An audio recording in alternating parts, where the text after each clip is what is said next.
Hi guys, good morning. Update natin today ang ating palay na naitalok noong May 20 at ngayon ay June 19. So, siya po ngayon ay nasa 29 days. Ayan, so update yan. Tayo ngayon ay magi-spray ng organic full harvest microbial inoculant. Ayan.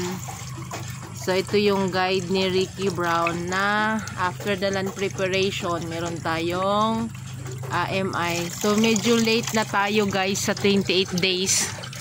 Kasi medyo na busy po yung yung magi-spray at kung sino man. So ngayon po ay habol tayo para sa protection. So ito po ay tinamaan ng tungro. Ayan, syempre wala tayong kawala dyan, pero na-treat na po yan ni Ricky Brown.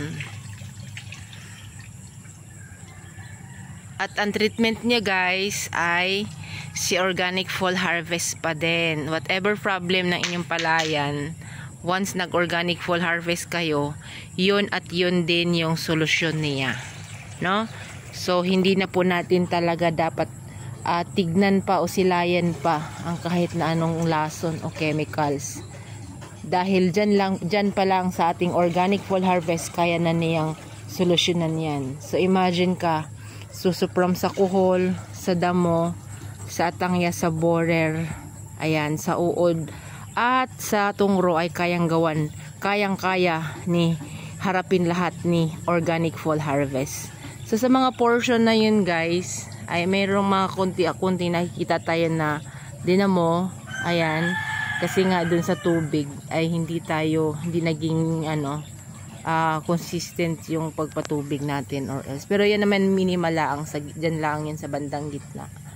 So yan naman po ay kaya naman yan i-handle ni kuya ng mano-mano lang sa pamamagitan ng kanyang mga kamay. Yan. So ayan po, ay mamaya ay antabayan natin ang statement ni Ricky Brown patungkol sa tungro, kung paano niya nagawa ng paraan yung tungro na si full harvest pa rin yung ginawa niya, o si full harvest pa rin yung solusyon sa tungro na yan. So ngayon guys, karamihan po, hindi maliban sa kanya, maliban dito, ay yung ibang mga palayan po ay nagkaroon talaga ng tungro. So yung atin, kahit ilang beses tayo nag-organic, hindi pa rin nakawala dahil si tungro talaga ay matindi. So yan, napakagandang balita na si tungro ay si full harvest pa rin yung solusyon natin dyan. So yan, first time po natin mag-vlog about sa tungro na problema, pero marami na kaming nahagilap na solusyonan na problema tungkol sa tungro sa full harvest, but now lang natin siya na maiba-vlog. Okay, so antabayan po natin mamaya si Ricky Brown while prepare siya sa i-spray ni kuya. So ayan, good morning partner. Good morning. So ayan ay isang tabo,